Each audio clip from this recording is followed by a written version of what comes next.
കല്യാണത്തിന് പോണ്ടേ? എന്നാ പോവാ. വരൂ കൂട്ടുകാരെ, ഒന്നിച്ച് നമുക്ക് പോകാം. അപ്പോൾ വെൽക്കം ബാക്ക് ടു മുമ്മുവിൻ്റെ പ്രയാണം. അയ്യോ, എവിടേക്കാ പോണേ? ലൈറ്റും ഫാനൊന്നും കിടത്തി. ഓക്കെ, ലൈറ്റും ഫാനൊക്കെ കിടത്തി. Let's go. നേരെ കായംകുളം റെയിൽവേ സ്റ്റേഷൻ. മുമ്മുവിൻ്റെ മെമു വന്നു ഗൈസ്. ഒരു മനുഷ്യൻ്റെ കുട്ടി ഉണ്ടായിരുന്നില്ല, അതുകൊണ്ട് തന്നെ സുഖമായിട്ട് കടന്നുറങ്ങിയിട്ട് എറണാകുളത്ത് എത്തി. കാരണം എറണാകുളത്ത് എനിക്ക് എൻ്റെ ഒരു സാധനം എടുക്കേണ്ടിയിരുന്നു. അതെടുത്തു, ഞാൻ നേരെ വീട്ടിലോട്ട് പോയി. അല്ല, പട്ടാമ്പി റെയിൽവേ സ്റ്റേഷനിലോട്ട് പോയി. അവിടെ നിന്ന് നേരെ ഞാൻ വീട്ടിൽ പോയി. ഇതിനിടക്കുള്ള വീഡിയോസ് ഒന്നും എനിക്ക് എടുക്കാൻ പറ്റില്ല. കാരണം എന്താ, സ്റ്റോറേജ് വേണ്ടേ. കല്യാണ ദിവസം. ഇതെൻ്റെ രണ്ടാമത്തെ കുട്ടി rhiza. This is A groom. She got Har love of life. അതിന്റെ സന്തോഷം അവളുടെ മുഖത്ത് കണ്ണീരായിട്ട് കാണാം. സോ ഇപ്പൊ നിങ്ങൾ കണ്ടുകൊണ്ടിരിക്കുന്നത് അൽ നിക്കാഹ്. ഇരിക്കുന്ന 1 2 3 4 5 6 7 മക്കളുള്ള മാമനാണ് ഗൈസ് ഞാൻ. 6 പെൺമക്കൾക്ക് ശേഷം ഉണ്ടായ ഏക ഒരു ആൺതരിയാണ് എൻ്റെ മടിയിലിരിക്കുന്നത്. എസ്രാൻ ജനിക്കുന്നതിൻ്റെ മുന്നേ ഞങ്ങളെ വീട്ടിൽ ജനിച്ച ഒരു പെൺകുട്ടിയാണിത്. പക്ഷേ അവളുടെ കാട്ടിക്കൂട്ടൽ കണ്ടാൽ അവളാണ് ആ വീട്ടിൽ ആൺകുട്ടിയും തോന്നും. അല്ലെങ്കിൽ നിങ്ങൾ എന്നെ പറ, മമ്മൂട്ടി കണ്ടത്ര സ്റ്റൈലേ. And she is ഫെസ.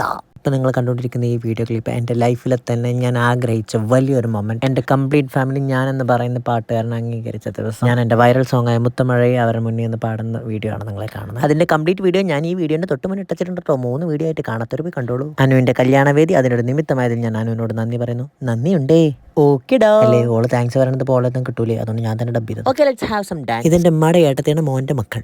വലത് എന്റെ മൂത്ത താത്താന്റെ മൂത്ത മകൾ ഫഹ്മിത. ഇടത് ഉമ്മാന്റെ രണ്ടാമത്തെ അനിയത്തിയുടെ മോൾ ഹയ. ഡാൻസിന്റെ എല്ലാ സ്റ്റെപ്പുകളും വളരെ കൃത്യമായി തെറ്റിക്കുക എന്നതാണ് അവളുടെ കടമ. ഇത് മൂത്ത താത്താന്റെ രണ്ടാമത്തെ സന്തതി ഫർഹാന. പ്രാക്ടീസ് സമയങ്ങളിൽ ഒടുക്കത്തെ എനർജിയും സ്റ്റേജിൽ മേലനങ്ങാണ്ട് കളിക്കുന്നതുമായ പ്രത്യേകതരം ജന്മം. പക്ഷെ ഈ പാട്ട് തുടങ്ങിയപ്പോ എല്ലാം ഒടുക്കത്തെ എനർജി.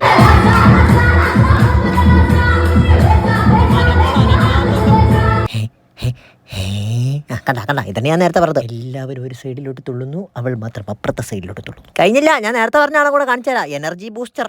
അയ്യോ വയ്യേ.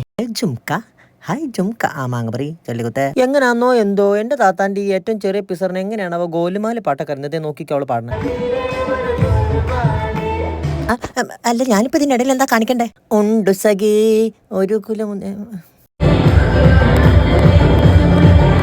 അങ്ങനെ കല്യാണ ചെക്കൻ പെണ്ണിനെ കൊണ്ടുപോകാൻ വന്നു. ഞങ്ങൾ പെണ്ണിന്റെ കൂടെ തേടിപ്പോയി. ഞങ്ങളുടെ നാട്ടിൽ പെണ്ണിനെ ചെക്കൻ്റെ വീട്ടിൽ കൊണ്ടാക്കുന്ന ചടങ്ങിന് പറയുന്ന പേരാണ് തേടിപ്പോവൽ. നിങ്ങളവിടെ എന്താണെന്ന് പറയുന്നത് കമന്റ് ബിലോ. സ്റ്റേജിന് മുകളിൽ കുറച്ച് LED ലൈറ്റ്സ് കത്തിച്ച് പുകച്ച് തീ കത്തിച്ച് അവളെ ഇട്ട് വട്ടം കറക്കിയുള്ള ഫോട്ടോഷൂട്ടിന് ശേഷം ഞങ്ങൾ ഇതാ തേടിപ്പോകുന്നു. എടാ മുറിച്ച് നിർത്തറ, തല ഇറങ്ങുന്നടാ. ഹൈ എടാ കളിക്കടാ.